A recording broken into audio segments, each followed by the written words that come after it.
This is Jay, This is A, and this is Mocksicated. where we drop the booze and walk through the reality of life alcohol-free. So grab your favorite mock, get ready to laugh, and let's get Mocksicated.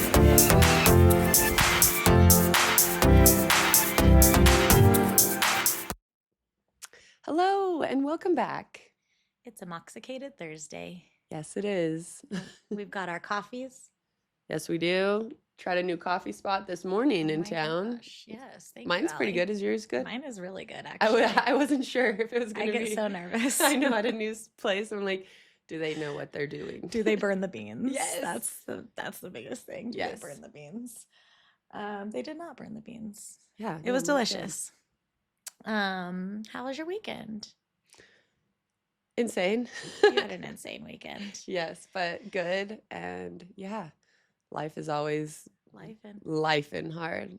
Yeah. How are you? Tell us everything. I'm still recovering. We were at Vegas a couple, days or so back for Kyla had a cheerleading competition, and it was very nice because she got all adults to herself. My brother-in-law lives in Vegas, so my mother-in-law was out there, and me and my husband went, and it was just her.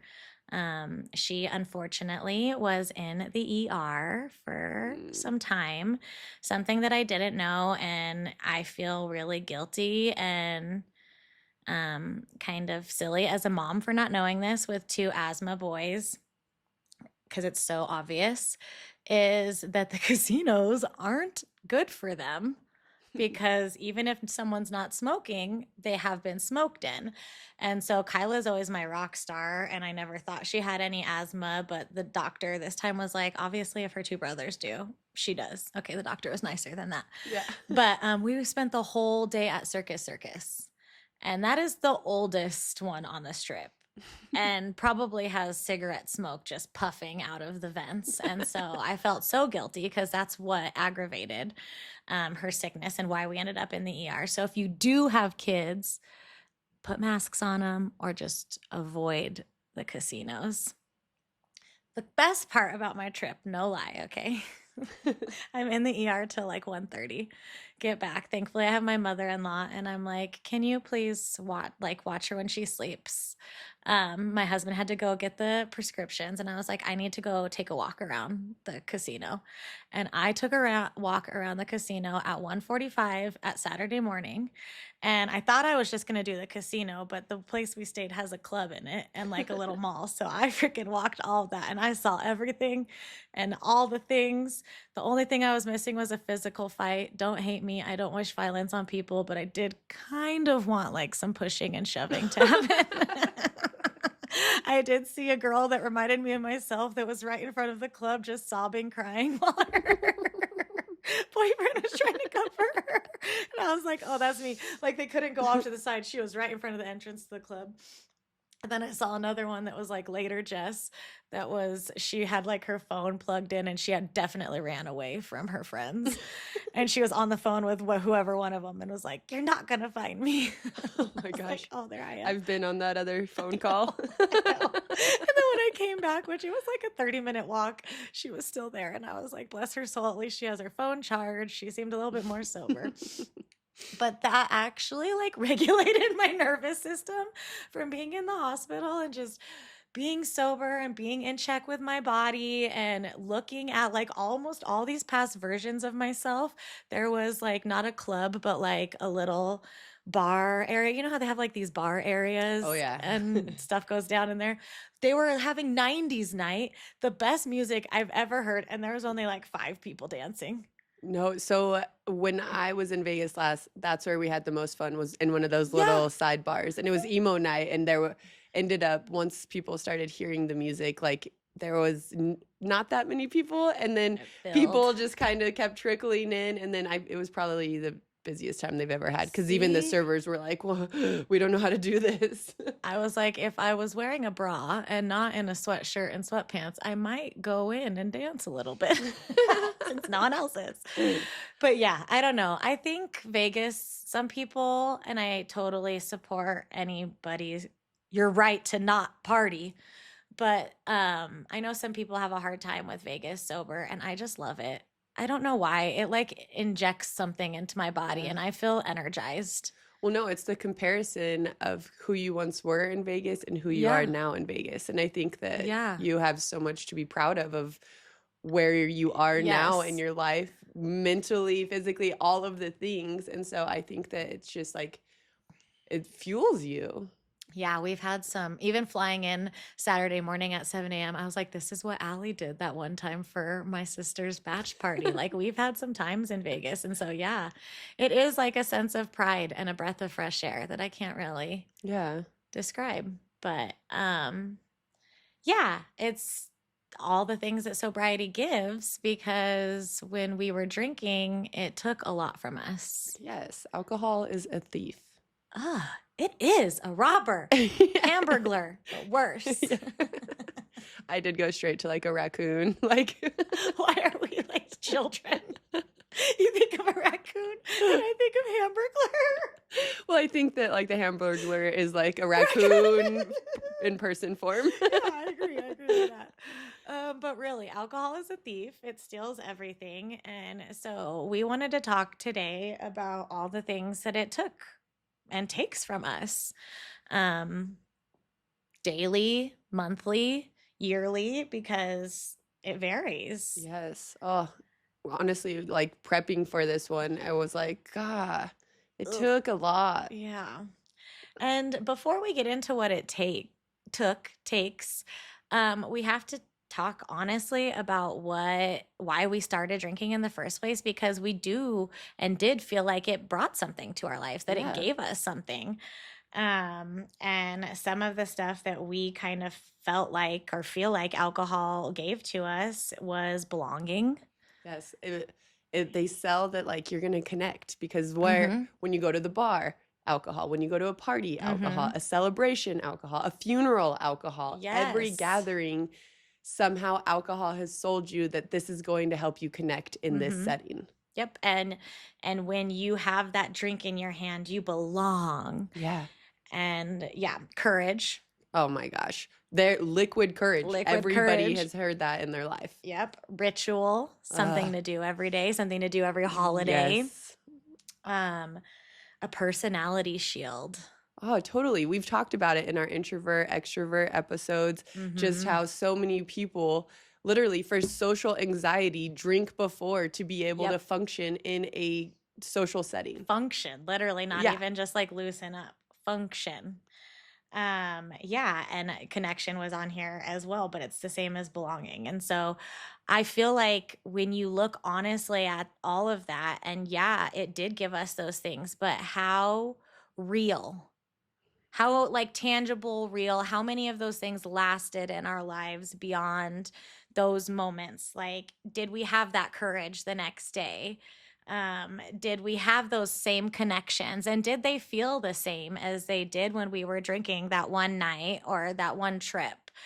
And so being honest about what you got, but like thinking about, the quality of what it was. Well, and too, I think we talk about it a lot with people who are already sober, how they think maybe trying to moderate, like they'll have fun again. Yeah. And it's like, no, you're going to have fun for literally 2 minutes. It's like such a temporary fix for the social anxiety for it. And maybe the liquid courage gets you the courage inside the door. What is going to carry you through the rest of the night? Oof. Your friends, hopefully. Yeah. If you're me. But yeah, it's like it's such a temporary. All of those are so temporary at a gathering, where it's connecting you. Then all of a sudden you realize you're having the small talk that you never even want to have. Your conversations are going nowhere. Like there is no depth. There's no authenticity. It's false. Fake. So, knowing that what it gives us is there, but that it's temporary, let's talk about what it takes because some of this stuff isn't temporary. Most of it isn't. But we can start at the surface, the stuff that it takes that's maybe just not so deep. I guess that's what service means. First and foremost, your sleep. Yes, sleep is gone. And even when you're not drinking, it can throw off, your rhythm of when you go to sleep, your natural clock of rising. I feel like mine was completely thrown off, even on the times when I wouldn't drink. Well, I mean, if you think about the difference of falling asleep and passing out, Oh my gosh. very different. Very different. I always passed out, full clothes, full makeup. Penis drawn on face. No, I'm just kidding. Thankfully, I never, oh my gosh, I never got anything drawn on my face. Because I protected you I and know, didn't thank allow you. people to do that. I Because, appreciate yeah, you. I like to laugh, but I do not like when people are mean. Yeah, she protected me Yeah, because I I never am had the that. bully vigilante. If I ever see someone trying to be mean, I will be mean to them. So take knock that. them out. And sleep leads into mornings. We talk about that a lot. Yes. And I feel like mornings can scratch the surface of a little bit deeper, but because that's your resetting time. Yeah. But I don't think in drinking we notice it that much. And so Kyla's competition was on Sunday, and we were in the lobby at like 8:30, and yeah, there was people drinking when we got to the competition. There was like parents with big old things of beer. Me and Philip are like, it's 9:30 a.m., but it's a Sunday, and you're like just continuing it on, not realizing that there was like a whole chunk of morning you could have had there. Yeah. That would have been, Well, no, and don't the awards not happen till like 9 p.m. at night? well, just depending on the competition. Yeah. Yeah. I'm Eh, like to actually have to be there to support your kid. And honestly, in those situations, not to like go off on this, like your kid knows that you are not present and supporting knows them you're in drinking. those situations. Like Yes. they don't think, oh, they're just having a little sip. No, your kid knows that you are there for the competition and you are making it about yourself. By the way, the only size beer they sold was like this. It was like 32 ounces. Yeah. So it was not a Honestly, sippy sip. like, which this is gonna also go another way, but even just that, stealing the time, stealing the money. Those drinks are probably Yes. $23 a Oh. drink in Vegas. It's like The money. the money, Yes. all of that. Like, The money's on here too. And it's like Vegas is expensive enough. Okay. I have my favorite game and I always win on it. And I didn't win this time. Okay. And then I lost some money. Like I literally like dropped out of my pocket. So I'm so well, glad. that's what happens with gambling anyway. So might as well just throw it Or on the throw it ground. away. Someone else maybe won with it. But yeah, it's like it's taking so much, and money is something that's here on the surface level list, which could go deeper than that too, because how much money, like sometimes you go out on the weekend and buy a whole round for people when you don't have that in your account. Yes. What about your skin? Ugh. Skin. And I just said, I'd never washed my face. No, we didn't wash our face all of 20s. No, if it was lucky, it got a makeup wipe. Yeah, no, mine were Walmart makeup wipes. I swear by those the most. And I feel like mine were like the opposite version, but like the strongest. And like my skin didn't need that strong. And I'm like burning my skin every day because I don't know how to just wash my face. Oh my gosh. But it's true. And it brings, not only do you probably not wash your face at night, but not in the morning. Never. Ever. This one says productivity that lasted past 10 a.m. Oh my gosh. Because then, sometimes you wake up feeling a little bit better, but eventually it catches up to you. Well, yeah, and like if you think about the time you spend recovering, that time is gone as well. Ugh, this is a good one. Vacations that you fully remember. That I was so scared about vacations when I became sober. I had no idea what they were going to look like, which just speaks to our culture and, society on vacations. But sober vacations are the absolute best thing. And it makes me sad, but also happy that I, got sober when I did, because I think of how much it would steal from my kids. Yeah. Because some of this, we're talking about what it took from us, but if we are parents, like obviously it's going to take from our partner if we have one, and it's going to take from our children. Well, yeah, too. And if you think about vacation in the morning, like the hangover, Mm-hmm. that like It steals the mornings away from the it kids. steals your patience, and then you're not having fun. It's bad spiral. Listen, I tell my kids we're going to do something and they're literally like, "Are we going yet? Are we going to go? Are we going to do this yet?" If I was hungover and I had promised my kids we were going to do something on vacation and they were, "Are we going? When are we going? Is the boat ready?" Um and then the surface stuff it took was that artificial confidence that maybe you woke up the next day and you didn't have that confidence, but you were like negative in that area. Yeah. So you felt less confident than you did the day before. Ugh. Um, so yeah, that's more like surface, Surface. easier stuff. Then we get into the subtle stuff. Yes. First and foremost, emotional regulation. Yes. Oh my gosh. Alcohol offers relief, like I said, for 2 seconds. Yeah. And then the emotions are all over the place. Mhm. The emotional roller coaster, the shame, the anxiety, like, if you listened to our emotional Mox Monday, how large the scale can be Yeah. from joy to fear, and all of those. And gosh, I don't know. I feel like alcohol makes you so emotional on things that actually don't matter to Mhm. you, and you like double down, Mhm. and then the next day you're like, I don't know why I was so mad about that, and so Yeah. even that aspect of it, like you spend a whole night trying to prove your point on something that you're not even passionate about. I almost think of it as like you a lot of the suppressed and repressed feelings that you did not share or were not able to communicate effectively come out in these moments because your Yes. brain is not thinking properly. And like I am think a lot about somebody I know that went through like something with their brain, and when they were getting coming their brain was coming back online, they would go through the emotions like from crying to laughing like very Mm-hmm. rapidly. And you see that in drinking where like someone is crying and then all of a sudden they're laughing and then they're sad and they're puke and rally, and you can literally go up and down, up and down, up and down. And I attribute that to almost the same thing that I saw in that person, is like your brain is offline and is like trying to come back on or trying to shut down into sleep. And so all of these emotions are pulling up. And like, if you're somebody that represses those emotions all the time and then you get drunk and feel them all at once, even if you don't remember, your body does. Yeah. Your body remembered that you went through all of those emotions last night. Yeah. And two, we're not saying that in sobriety you're not emotionless. You have almost more emotions, in my opinion, but it gives you the chance to feel. Yes. And you can handle these feelings, and you have better coping mechanisms and ways to get through these feelings that you've been repressing, Yeah. all of it. So they don't come out as laughter, tears Yeah. mixed in one.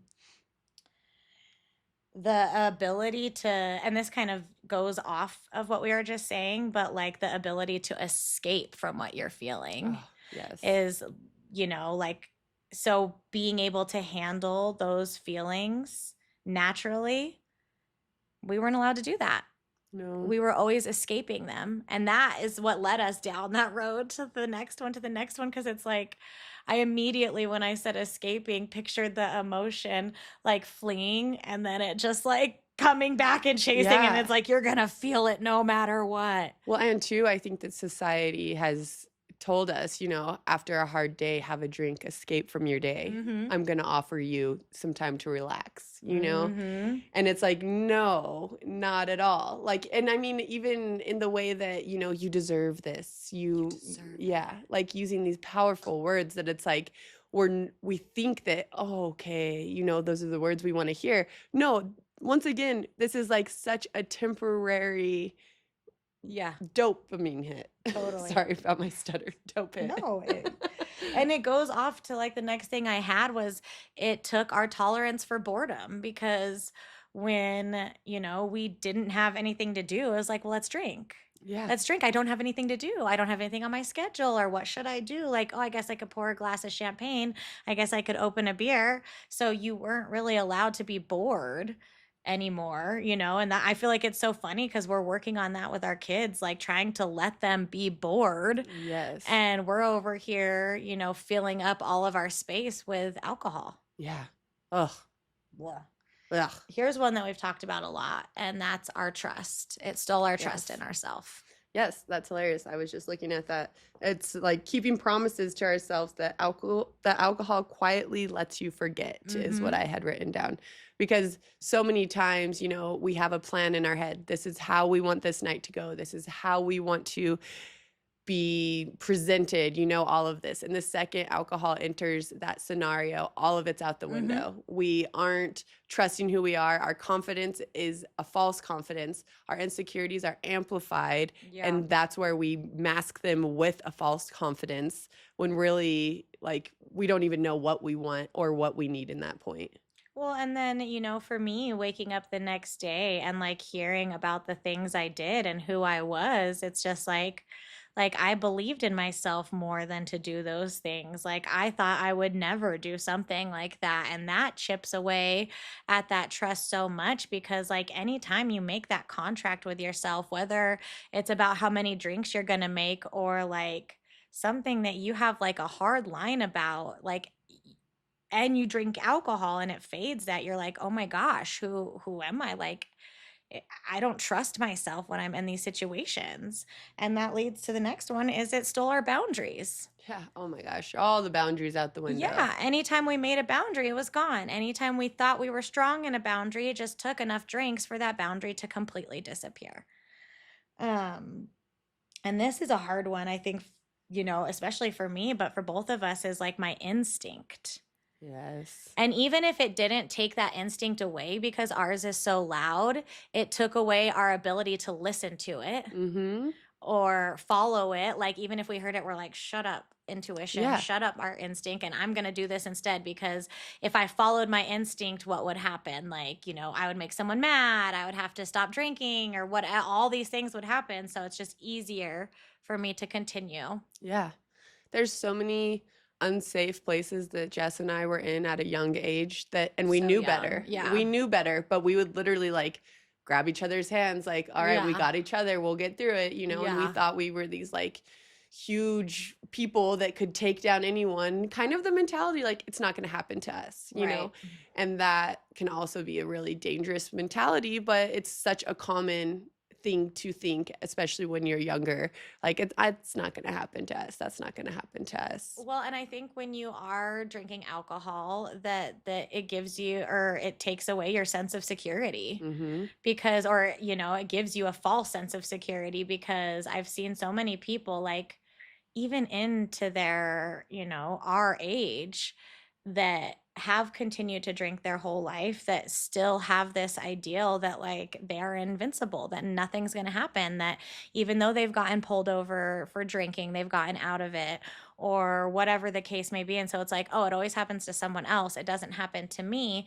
And in our sobriety, like we have looked at situations we put ourselves in and we're like, holy moly, what the heck were we thinking? We thought we knew better. Yeah.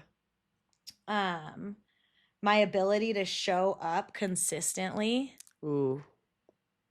Because not only are you too sick or too drunk or too hungover to follow through with commitments maybe you made when you were sober, but like then maybe you made some commitments when you were drinking that you're sure as hell ain't gonna follow through with now.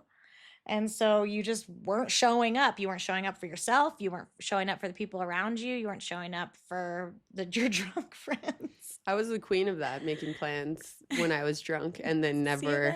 Yeah. And then them being like, hey, I'm here. And I'm like, where are you? Oh my God. Yeah, no, that happened a lot when I'm like, we don't need to go deeper into that. Well, and then, it took away my memory. Yeah, the mental clarity, all of that, like the brain fog, the memory, the like, ugh. Being able to know what you did and who you are, I really underestimated and almost feel sad, because since I started drinking at such a young age, it's like I almost didn't get the time to figure that out. I didn't even get to discover what life was like with you know, completely clarity, knowing how to show up for myself, remembering my conversations, trusting myself, because before I was even able to develop those skills fully, I was drinking. Oh, I had a conversation the other day about how, because I didn't quit drinking until I had my kids, but like all of the free time I had before having kids, all of the things I could have learned and done, like take a ceramics class, like We would be some sign up, talented chicks. signing up for like, all of these things that now we're Yeah. revisiting. But it's like in our 20s, that was a prime time to do all of this, Even took a class in college. We Yeah, could in have. college, like different things like that. Like we no, our time was literally centered around our next drink. Yeah. And like, And I think that's a good one that you brought up is time. yeah. It took so much time from us and me and you. Yeah. And then even too, like if you are playing the moderation game, the time you are planning around your next drink or planning what's going to Yeah. happen in between that, it might not feel like a lot, but your brain is in overdrive trying to time the perfect time to have the drink, Yeah. trying to time when you're going to do this, when you're going to do that, where you're going to do that, all of that. It's like that meme from It's Always Sunny where it's Charlie and he has a cigarette in his mouth and there's all the things behind him. Like that's literally Yes. what your brain is doing. And so the time that you could have like thinking about, ooh, when am I going to go to a ceramics class or like something, when can I do this? It goes to drinking. And that's the same with like the mental fog and taking away the clarity that you have about like, okay, this is what I need to do next. This is what I need to do tomorrow. This is where things are going because you drink and all that goes out the window. Yes. And that moves on to your identity. Yes. And the reason, it took our identity is because all of these things, these false things that we mentioned that it brings to you, is not a true representation of who you are. No. And we know that. All of us know that when we're drinking. We say things, we do certain things, and even when in our drunkest states, we can still feel that, ugh.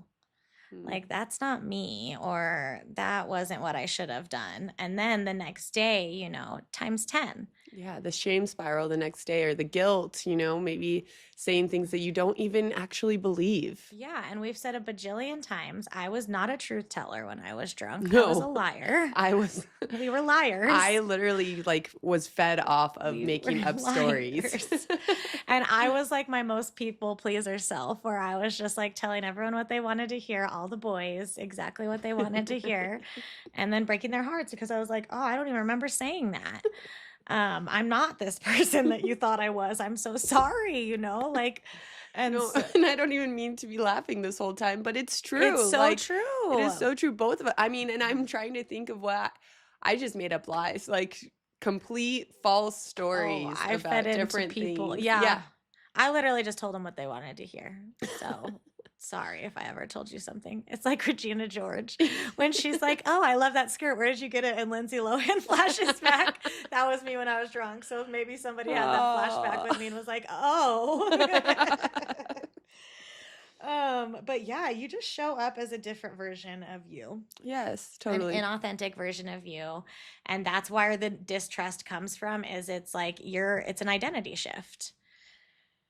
Some huge thing that it took from me is my relationships. Oh, yes. The presence in relationships. Yes.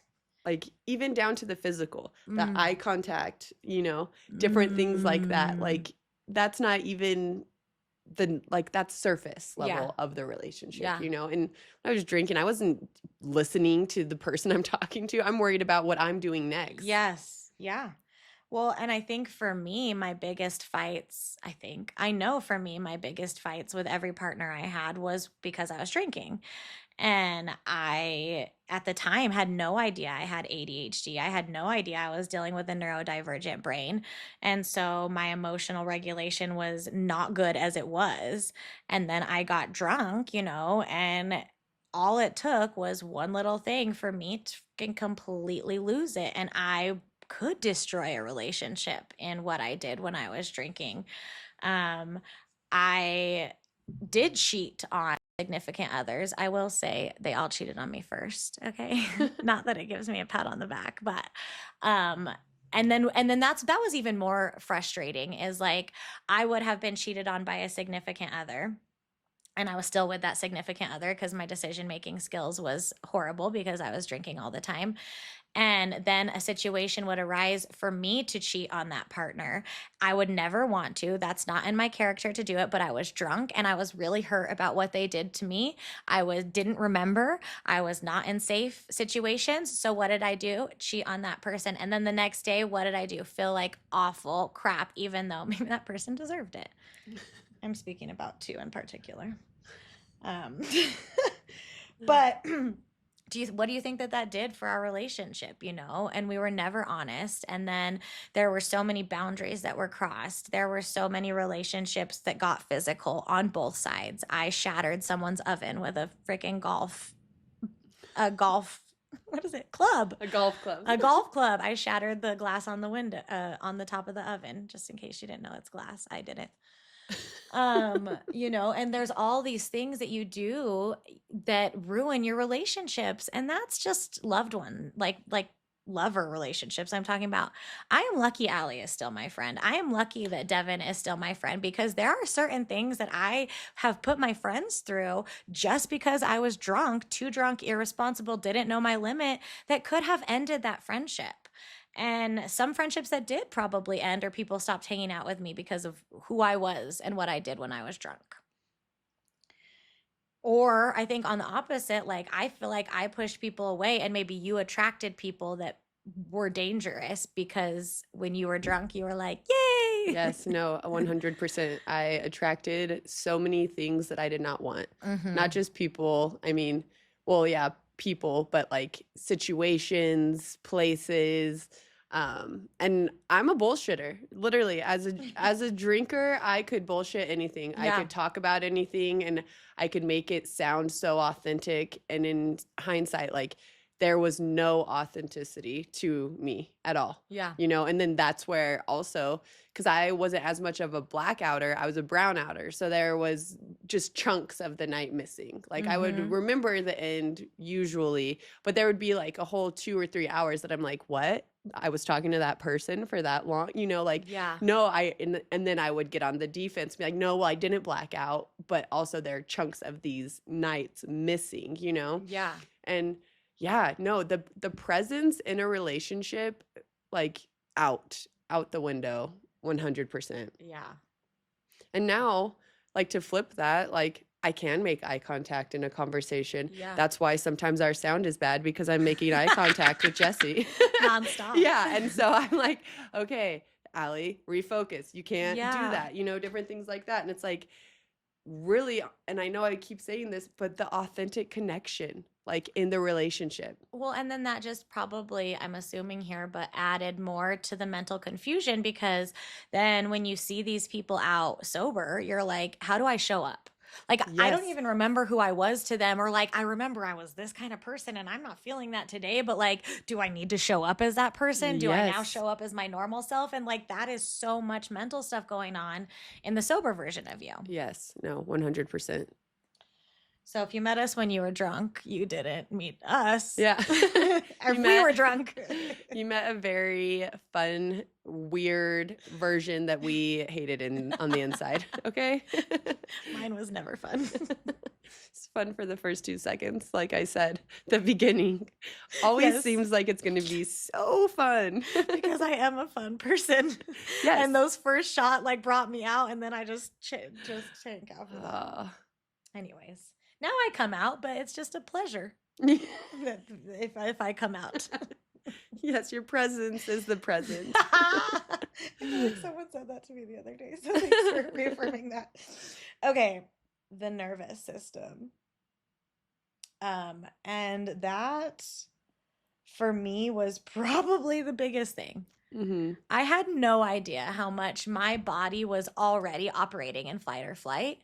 And how much putting in this toxic poison that was dehydrating me, that was shutting down my frontal lobe, that was harming my brain, harming my heart, coursing through my veins, on an empty stomach, I had no idea how frazzled everything inside of my body was. I, did not come from a warm and fuzzy home where it's like, you got to take care of yourself. Like, I was in survival mode for the majority of my drinking years, pure survival mode. And so was my body. And it was almost like I was just making it worse, making it worse. Like, I felt like I was in survival mode when I was sober. So to get out of it, I would drink, and then I would put myself in situations where I was actually in survival mode. And then it would just go back and forth. And to say that, that I'm 6.5 years sober, and I am now a sound healer, and I help regulate people's nervous system as my job, I know that I am still regulating mine from not only my neurodivergency, but from all of those years of living in such a fight or flight dysregulated state that my body lived in, and giving myself so much love and comfort to kind of balance and counteract all of those years that it took from me of safety in my body. Yeah. And because, like, we know we weren't safe outside of our body. No. Sitting, sleeping in our car at 16. Which is so insane. I'm horrified for my kids to grow up. That's why they have trackers now. Yeah. Those memes of people being like partying because my parents can't track me, and they're like dancing in the deserts like Jack Black. I see that all the time, and I'm like, literally me. Literally That's us. me. Yeah. So the things that it takes from us also can be temporary, right? But if you allow alcohol to stay in your life at any level, maybe it's not taking as much as it was, but it's a sneaky little hamburglar raccoon. It comes in and just slowly steals little moments of joy, Yes. little bits of time, a lot of health that we cannot see, a lot of health that we aren't experiencing. And so understanding, what alcohol took, what alcohol can continue to take, and really leaning into what sobriety gives. Yes. Because hopefully, if you've been listening to us for a while, we are examples of some beautiful stuff that sobriety gives and continues to give, that is not temporary, that has outlasted so much stuff, that has given us a strength that nothing, I don't think, can ever take away. Yeah, and a stability too. Yes. A stability in the unstable. Yeah. Which, when I was unstable as a drinker, it was just like I didn't have anywhere to plant my feet. And now my feet are planted even if I'm in the middle of the tornado. Yes. So it's good news. Yes. Because we can stop the Hamburglar. Yes. And I appreciate that Allie used a raccoon, because I hate raccoons. And I'm terrified of them. And a lot of people seem to think they're cute, but I don't think so. They're funny little creatures. They like to play tricks. Yeah, I know. One chased me through Lowe's, Allie. I know, a couple times. It sensed my smell and was like, let's play some games. They probably did this, bring your hands together. Oh, well, anyways, thank you for listening to us. We hope that you have a wonderful rest of your week. You guys are amazing. Don't let anything or anybody steal your shine. We love you, babes. Talk soon.